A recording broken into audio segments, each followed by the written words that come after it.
Saya juga mendengarkan langsung. Sekarang itu dilakukan para remaja menjadi kader-kader bangsa. Loh, aneh menurut saya. Dari SBY hingga Megawati, ini politikus yang menikung demi kekuasaan, ditulis oleh Muklas Primawardani di siwar.com. Yang menjadikan catatan utama penulis bahwa kata menikung belum tentu sesuatu yang bersifat negatif. Kata menikung bisa kita artikan sebagai sesuatu yang positif. Penilaiannya terletak di dalam dua hal, yakni masalah motif dan masalah penerapan dalam menikung. Misalkan, pertama, jika saya adalah seorang kiper dalam tim sepak bola dan ternyata saya adalah kiper nomor 2, saya punya impian untuk menjadi kiper utama. Motivasi saya adalah ingin agar tim yang saya bela juara di dalam kompetisi tertentu. Saya merasa kiper utama tidak memiliki kemampuan seperti saya. Makanya, saya berambisi menggantikannya agar tim saya menjadi juara. Kedua, bagaimana cara saya agar bisa menjadikan kiper utama? Apakah saya mati-matian meningkatkan kualitas permainan atau menjelekkan kiper utama agar pelatih memilih saya? Jika cara saya adalah menunjukkan kapabilitas, menunjukkan kualitas menjadi kiper, maka masih bisa dikatakan sesuatu yang etis. Tetapi jika cara saya merenggut posisi utama kiper dengan cara memprovokasi, menjelekkan kiper utama atau mengkudeta kiper utama dengan cara yang tidak lazim, maka bisa dipastikan cara saya salah.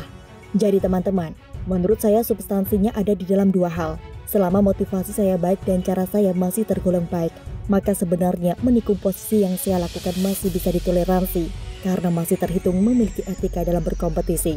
Di dalam politik Indonesia, jalan untuk menuju kekuasaan dengan cara menikung seperti hal yang sangat lumrah.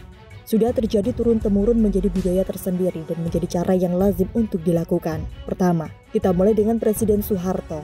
Peralihan kekuasaan dari Presiden Soekarno pada Presiden Soeharto diiringi kematian ratusan ribu orang. Sejumlah kalangan menyebut peralihan kekuasaan itu sebagai kudeta merangkak. Setahap demi setahap, Soeharto mulai menggembosi kekuasaan Soekarno. Berangkat dari surat perintah 11 Maret 1966, Soeharto mulai bergerak cepat. Keesokan harinya dia membubarkan Partai Komunis Indonesia atau PKI dan didukung MPRS. PKI dinyatakan sebagai partai terlarang. Lalu Soeharto mulai menangkap anggota kabinet Dwi Kora yang diduga terlibat PKI. 16 menteri ditangkap walau tak jelas apa peran mereka dalam gerakan 30 September. Saat itu Soeharto bergerak didukung mahasiswa dan rakyat anti PKI. Puncaknya, 7 Maret 1967, MPRS bersidang untuk mencabut mandat Presiden Soekarno, kemudian melantik Soeharto sebagai pejabat presiden. Proses pengambil alihan kekuasaan antar rezim biasa terjadi, tetapi yang menyakitkan, Soeharto kembali memperlakukan Soekarno sebagai pesakitan. Rasanya tak adil seorang proklamator berjasa besar diperlakukan demikian. Kita lanjutkan dengan Presiden Megawati. Dalam sebuah wawancara Gus Dur dengan Andi F. Noya pada 15 November 2007 di salah satu stasiun TV swasta, Gus Dur menyebut dua tokoh yang membuat dirinya lengser. Upaya mencopot Anda, siapa orang yang paling bertanggung jawab atas pencopotan tersebut? Menurut Anda? Tanya Andi. 2. Amin Rais dan Megawati. Jawab Gus Dur santai. Mengapa? Tanya Andi lagi. Tanya sana dong, kok tanya saya? Jawab Gus Dur yang langsung disambut tawa penonton. Dan kasus ini pun pernah dibahas oleh Rahmawati soal perseteruan Gus Dur dan Megawati perihal calon Kapolri saat itu. Presiden Gus Dur meminta persetujuan DPR untuk mendukung rencana penetapan Komisaris Jenderal Khairuddin Ismail sebagai Kapolri, menggantikan Jenderal Surojo Bimantoro yang sudah dinonaktifkan Gus Dur sebagai Kapolri dengan Kepres nomor 41 tahun 2000 dan diberhentikan dengan Kepres nomor 49 tahun 2000. Namun, permintaan Presiden tersebut tak disetujui DPR. Tetapi Khairuddin tetap dilantik sebagai PJS oleh Gus Dur. Hingga pada akhirnya Gus Dur pun lengser kemudian digantikan oleh Megawati Soekarno Putri. 3. Kita lanjutkan dengan Presiden Susilo Bambang Yudhoyono. Beberapa hari ini politik Indonesia sedikit gempar dengan ucapan Marzuki Ali soal Megawati dan Susilo Bambang Yudhoyono, di mana Marzuki Ali menceritakan bahwa Megawati kecolongan 2 kali oleh Susilo Bambang Yudhoyono. Kecolongan pertama karena SBY adalah menteri dari Megawati. Kecolongan kedua adalah Susilo Bambang Yudhoyono saat itu menggandeng Yusuf Kala sebagai wakil presiden yang diusung oleh Partai Demokrat dan Golkar.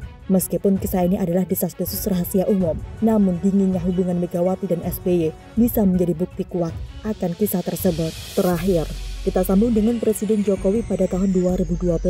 Jokowi Ahok maju dalam Pilkada DKI Jakarta didukung oleh Megawati dan Prabowo. Tetapi pada akhirnya tahun 2014, Jokowi melawan Prabowo dalam Pilpres 2014. Adanya kisah perjalanan politik di Indonesia tersebut merupakan sebuah sejarah yang akan kita jadikan pelajaran ke depan. Menjadikan kisah ini untuk anak cucu kita kelak dalam menyongsong Indonesia yang lebih baik ke depannya. Saya tidak akan menilai apakah motif mereka menikung karena ambisi kekuasaan semata atau karena mereka punya motivasi sangat kuat untuk membangun negara dan bangsa menjadi lebih baik karena mereka merasa yakin mampu melakukannya. Saya juga tidak punya hak untuk menilai apakah cara mereka dalam menikung rekan politiknya masih dalam tataran etis atau tidak. Yang pasti, penjelasan umumnya sudah saya sampaikan di awal pembahasan. Silakan jadikan studi kasus antara analogi dan kasus yang sudah terjadi. Yang bertanggung jawab atas pencopotan tersebut menurut Anda? Dua, Siapa? Amin Rais dan Megawati. Mengapa? Hah? Tanya sana dong, gue tanya. Terima kasih. Semoga informasi ini bermanfaat. Tinggalkan komentar Anda di kolom komentar.